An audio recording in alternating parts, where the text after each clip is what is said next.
go. Oh my god. Come to life. Security guard. Oh my god.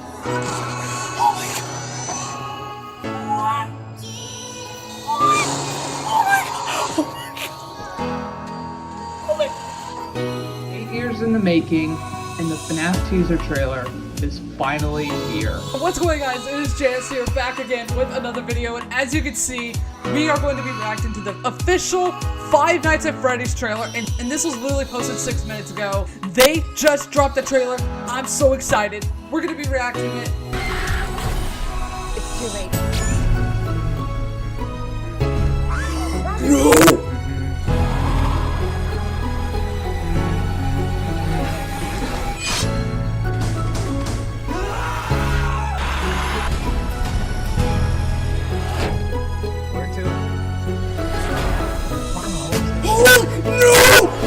Wait, what's that? How's it going, guys? It's Janice here, back again with another video. I thought that the last trailer that I reacted to was the last, but apparently it is not. We have one more trailer. It's literally titled The Final Trailer. Oh my god. Oh my god.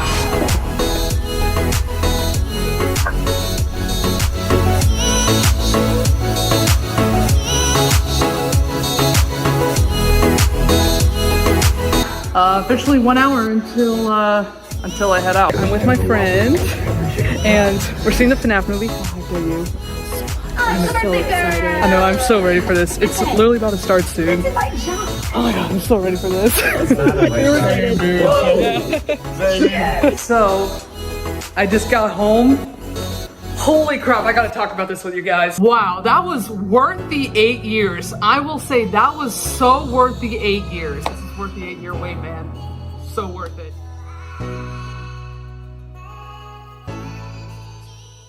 So, it has been officially 1 year since the FNAF movie was released, and wow, time flies so fast. If you told me 10 years ago that we have a FNAF movie and another one filming very soon, I would not believe you at all, but here we are. With the 1 year anniversary of the movie upon us and the second movie starting to film in a few weeks and releasing next December, I decided to do a 1 year retrospective of the film from the teasers, trailers, the hype leading up to the movie's release, and post-movie merch that released, such as the book and the DVD release. To add to this, I will be giving my thoughts about this movie 1 year later after a recent rewatch of the film. Also, everything I mentioned, such as videos, information about the movie, and others will be credited and linked below for each information I gathered in this video. So, with all that being said, this is the Five Nights at Freddy's 1 year retrospective. Let's go back to the year of 2022. 2022 was a wild time for the FNAF movie. We got news that the movie was getting dangerously close to filming, which means, at that time, pre-production was taking place. On August 9th, 2022, Jason Blum posted on Twitter about the work at Jim Henson's Creature Shop, which for this was the creation of the FNAF 1 suits for the film, which on this image, it was the modeling of the Freddy suit that the actor, Kevin Foster, would be wearing for the movie, plus for the animatronic model itself. Later that year, in October of 2022, we got an announcement on who the director would be for the film and the future films, which turned out to be Emma Tamey. Later, we got an announcement that the movie would start filming in February 2023 in New Orleans, Louisiana, which at this time was even crazier for me and the fans during that time because we knew it was getting close to filming and getting for the FNAF movie to come into fruition. In December of the same year, the cast got revealed, which for me was absolutely wild. We got Josh Hutcherson, who plays Mike, Piper Rubio, who plays Mike's little sister Abby, and finally, the one that shocked everyone in the community was Matthew Lillard playing Purple Guy and Springtrap himself, William Afton. This was revolutionary considering Lillard is one of the most iconic actors from the horror genre, who of course played Stu Macher in Scream 1. Then 1 month later, it was revealed that Elizabeth Lail would be playing Vanessa in the movie, which we'll go back to her character later in the video. From this casting alone and the other castings that were announced as time went on, we knew that this was going to be good from the beginning, such as casting of the Vandals, the security guard in the opening, the Ghost Kids, and more. We knew it was going to be good from this, and as soon as images from the film were being shown and teased, we knew that this was going to be good. After the casting was revealed and all the info regarding the movie was here, filming began. Cast began making videos, photos were taken by the actors of the behind the scenes, and there were a ton of photos that were leaked and showcased from the set, such as the official sign for the location and a video reveal of the sign, the ice cream parlor for the mall, and the exterior of the building of Freddy Fazbear's Pizza. During that time, Baz, Dawko, Ryan, and Raz all got invited to the set of the location, which I will talk about later in the post-movie section. But to summarize, that they got to see the set of the film and see the different areas in Freddy's. Then on April 5th, 2023,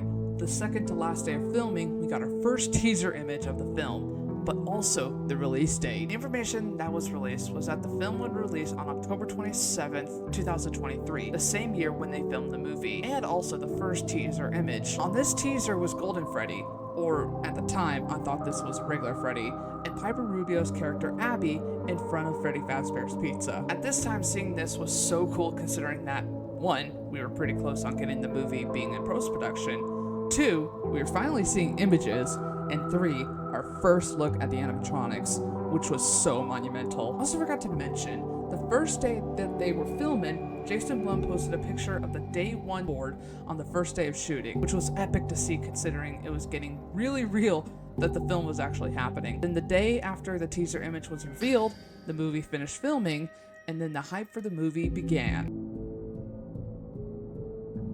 Post-production has officially begun, which means trailers and teasers would be arriving very soon during that time, which happened to be the case in May 2023. On May 16th of 2023, we got our first look at the FNAF movie.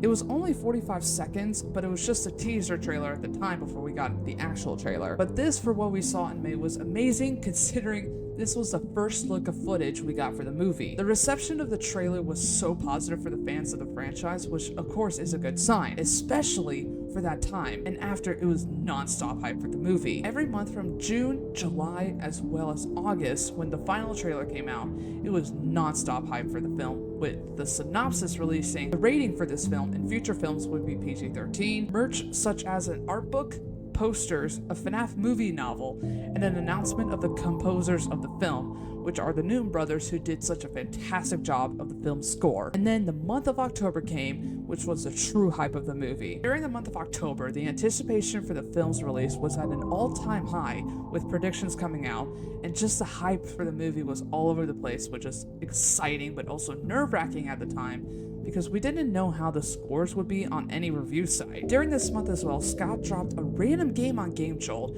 which was titled FNAF The Movie, The Game, which at the time we all thought that this was a real FNAF movie game, but no. It was just Chica in Space, but it was technically Freddy in Space 3. In this Freddy in Space game, us, the player, will be going through different worlds such as the meme world, Felix the Shark world, and going through different worlds with bizarre characters such as Surfer Roxy, Buff Helpy, of all things, and a Gregory boss in a glam rock Freddy mechanical suit. With all those challenges done, it would lead to the final boss, which would be Scott himself. After defeating him, we would get a link to something we didn't know, but once we copied and pasted, it would be an unlisted YouTube video of the FNAF movie with different videos in each monitor, such as the missing children incident, different cams at the location, and other parts as well, which for this was really cool to see, especially with how close the release of the film was upon the fans, which the week of the movie started, and the hype was real.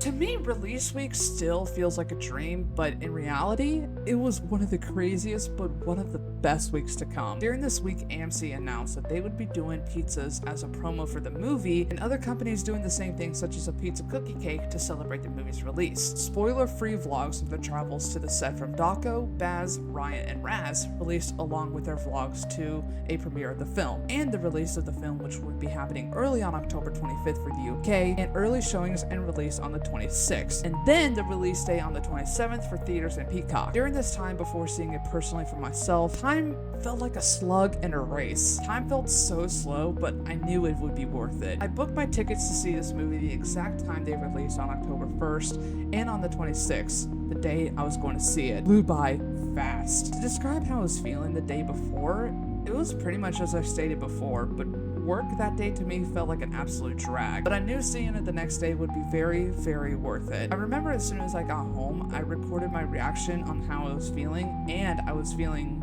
so ready to see it. I got an outfit planned, and my mind was ecstatic for the movie. Then the next day hit, which was the day I was seeing the movie, and to be honest, this day was one of the best days of 2023. I filmed my whole experience, including my thoughts hours before seeing the movie, including my reaction to hearing that there would be a post-credit scene, which to me felt unbelievable since I predicted in a way that there would be a post-credit scene in a way, and if my thoughts were correct, which I thought at the time. Then as soon as I got a text from my friend that she was on the way, I knew it was about to be, and again, one of the best days of my life. The ride to the movies was probably a big anticipated moment because we were discussing what might happen, our predictions, and other things.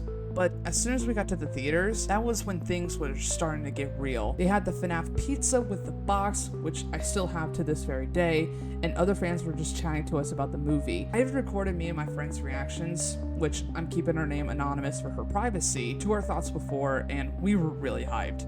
And some FNAF fans also were featured in that video. And as soon as the previews happened, it was time to start the movie, and it was just non-stop fun from there. Both me and my friend had an absolute blast watching the movie, and it was one of the best experiences we both had that day. And to say that we were not disappointed, we legit were not disappointed, and it was definitely worth the 8 years. When I got home from the theaters, I posted my afterthoughts and spoiler-free thoughts of the movie, and still to this day, I'm so happy how they did the movie. And later, I did a full spoiler video of the movie, talking about the characters, plot, Easter eggs, and so much more from that movie. For my thoughts alone, and as well as people I know, this movie was so worth it, and it did so well in terms of numbers and the success. After the movie fully released, this did wonders at the box office, making this one of the most successful horror films to release that year, and became one of the most popular with YouTubers I watched talk about the film. Because of that major success, the film got over $297.1 million worldwide, which was insane to believe, and garnered so much love and support from fans that we knew we would get a second and a third film in the franchise. Critically, it didn't go so hot, but for fans, and to me personally, garnered so much love from the fans of this movie. One of the main critiques was that the film was not scary enough, but luckily with the upcoming film FNAF 2, they are taking this and other critiques into account, and it makes me so intrigued on what they are going to do. A few days after the film released, as mentioned before, Dawko, Raz, Ryan, and Baz showcase their spoiler vlogs of seeing the film set from the dance scene in Night 4, Springtrap's costume, and the torture chair, which in my opinion was a really cool addition to the FNAF universe. Seeing these after watching the film makes it so intriguing, which from these vlogs were included in their behind the scenes details in their merch, and other aspects of the film as well. During the month of November, we did get announcements that the second would be made this year as of writing this video, but also pre-orders for the DVD, Blu-ray, and 4K were ready, which I got mine pre-ordered on Black Friday, which leads to the month after in December. December was a wild month, not only for merch releases, but also for me personally. During December, we first got the FNAF movie in our own hands on December 12th, 2023, with the physical release of the movie. As I mentioned earlier, I got my Blu-ray pre-ordered on Black Friday that year, but also as a token and Christmas gift, I got a copy as well from my friend who went to see the movie with me, and also as a thank you as well for just being awesome. Then a week later, on December 22nd, the FNAF movie novel was released, which to me was a great addition to the movie's lore and details we have never seen before, which to me, I always love that in movie to book adaptations, because we could see what actually goes on in the scene, as well as each character's thoughts. I will get back to the other thing that I mentioned on how this month was to me personally, but after the movie, we got U2s, shirts, and more on the way soon, including the FNAF movie vinyl, which has already released on iambit's site, but upcoming at Barnes & Noble. December of 2023 was a month that I, along with my other friend Akimi Honda, went to the locations of the FNAF movie. The two that we decided to go see were the Sparky's location, the exterior of Freddy Fazbear's Pizza, and, unbeknownst to us, the film studio where they shot the interior scenes of Freddy's and Mike's house. Unfortunately, we were not able to see where Mike's house exterior was in the mall, but it was still cool to see the location where they got to film those scenes. And to me, that really felt meaningful. If I told myself years ago that I would see the locations and yet be so close to see it, again, I would not believe myself. So with that being said of everything that happened, how do I feel now about the movie? Do I still like it? And other questions? Well, here we go. Hey guys, so I thought for this portion of the video, we would just kind of make this unscripted like what the previous parts have been, but I feel like for this part specifically, I kind of want to talk about this like my raw thoughts after watching the movie again now for like the 15th or 16th time. I lost count, but yeah, I would want to do this portion unscripted. So basically, like I said, I did a rewatch of the movie 1 year later, and in my opinion, it's still really, really good. And as a FNAF fan that, that's been around since the very, very beginning of 2014, it still makes me very happy. And I definitely agree with my past self about, how good this movie was and how it made me happy. And I'm like, I 100% agree. This movie makes me so happy to watch. It literally escaped. Like, I literally escaped into this world, and I'm glad this movie did that for me. Because honestly, whenever it comes to like watching movies like, for example, Star Wars or Harry Potter or something else like that, I always love worlds that take me to a place that's in like a movie. That's exactly what this, this movie did, and it was just so incredible. How does this movie hold up? Well, plot, still good, basically, to recap, especially, since it's 1 year later.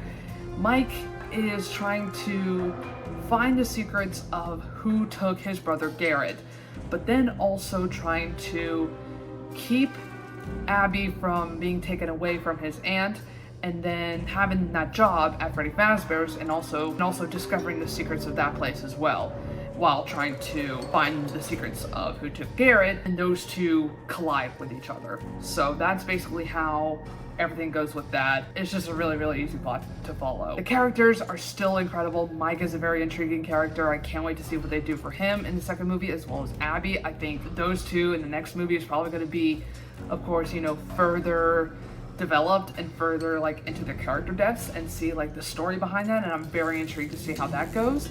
Then also Vanessa as well, to maybe kind of see what happened in her past like a little bit more, because in the first movie we did hear Mike saying to Vanessa that William really had her like a troubled childhood, and I'm really interested to see how they develop her character and also explore it, and as well as William too. I'm very intrigued of how they're going to evolve his character in the second movie, and I'm very, very intrigued about that. And also the animatronics as well. Their characters are really, really cool in this movie, and especially a lot of these scenes, especially the Vandal one, that made me very giddy because of how, amazing they were. And just like whenever you would hear Bonnie or any of them like step, they would feel heavy. But these things are monstrous. They're extremely intimidating, and they're just really, really cool. But yeah, all those still spectacular. And also the scenes as well, I'm going to shout out some of them. The Vandal scene, that was really nice. Shout out to all of those actors right there. And actually, yeah, shout out to all the actors in the crew that made this movie, including Scott and Jason.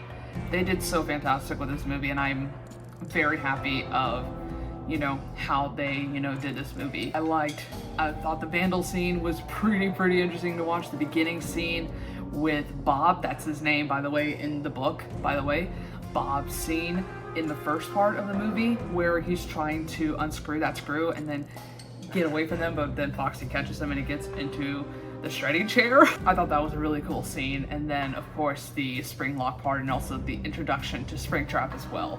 That was still amazing. I also forgot to mention about the fort building scene. I think that scene for me is probably one of my favorite scenes during the whole entire movie, and it does go along with the Springlock scene and the Vandal scene as being one of my favorites. But yeah, that scene is definitely a top 3 favorite of mine of those 3 I just mentioned. But yeah, forgot to mention that during this clip. Just wanted to throw that in there. And of course, all the references, especially at the end with the music box theme, and then the come find me part. I'm very excited to see how that's going to go to the second movie, especially Garrett, because we know that William took him in this first movie, but we don't know where he went, and a lot of that is pointing towards him being the puppet, and I'm very intrigued to see how that goes for that. 1 year later, I will say this is still a pretty good movie, and I cannot wait to see, of course, what they do for the second movie. And again, shout out to every single person who made this movie. Love you all so much. You guys made my childhood. 1 year later, we're making the second movie now in a few weeks, which is crazy, but yeah, that's my, my review 1 year later. And yeah, very, very excited to see what they do for the second movie. So to conclude the video, the FNAF movie, in my opinion, is still one of the best video game to movie adaptations that was ever made. From the story, casting, the characters, and so much more, this movie is still so good. I'm very intrigued on what they are going to do for the second movie released next year. How will they dive into the characters, the animatronics, and exploring more of the lore from this incredible franchise. But overall, the ride to this movie is just one of the things that made this journey so worth it. 8 years waiting for a film that's been in my top 10 favorite movies of all time made this so worth it. From the teasers, trailers, events, and so much more was so worth to have, and this still makes me so happy to this day. So major shout outs to everyone who was involved in the movie, from the cast, crew, director, Scott, Jason, Emma, and so many others. You guys literally made something that I wish my 12-year-old self could see. Because if my 12-year-old self saw this movie, I would be very, very happy. And almost now, at the age of 22, I'm still so happy about this movie to this day. So without a doubt, 1 year later, this is still a great film that was made with so much care, and I cannot wait to see what they do for the second movie, filming in a few weeks, and releasing next year on December 5th, 2025, Five Nights at Freddy's 2.